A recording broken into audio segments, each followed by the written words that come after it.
Hello everyone, I'm Dan the Man, and episode 4 of Harley Quinn pulled no punches, either in how R-rated the humor and violence was this episode, how dark the storyline was, or in what they were willing to do to establish characters. So with that, here are my thoughts on this episode. First of all, the opening scene with the gag of Harley using the flame gun they got from Firefly last episode to make of a JJ entrance, for lack of a better word. I really thought I was going to think that was a bit much when the whole bit started. I'm not offended by adult humor, and wasn't actually offended by this one, but sometimes the show seems to fall into the trap of tossing in such jokes just because they can, even if they probably don't need to. But I'll be damned if the great interaction between Harley, King Shark, Psycho, and Clayface didn't pull off the joke that honestly probably shouldn't have worked. It's a testament to the cast and to how well the four characters and their respective actors play off each other. It's been a while since we've seen all four of these characters interact exclusively with each other without Ivy, Frank, or other characters thrown in, so it was great to see that this episode.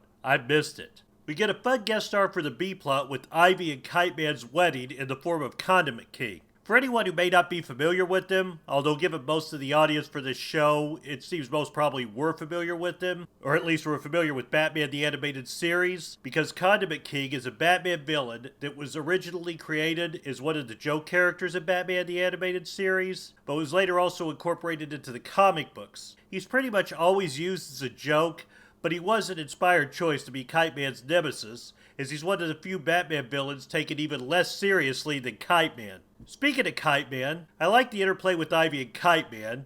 Seeing her be such a girlfriend was a really fun take on her character, but the wedding venue storyline as a whole I found more stupid than funny, and not in the way the show usually does ridiculousness so well. I mean, it was a small part of the episode, so it didn't kill my enjoyment or anything, but it didn't really feel needed other than to follow up on the engagement from last episode. I still think that Ivy and Kite Man will not end up married. I mean, this show's not afraid to turn these established characters on their head, so it's certainly not impossible, but I'm just not buying they're going to go through with it. And speaking of relationships, we get to the heart of this episode, somewhat literally, the storyline between Freeze and Nora. Now, the origin of him freezing his wife to try and save her from a rare disease is something that was created in Batman the Animated Series and later incorporated in the comics.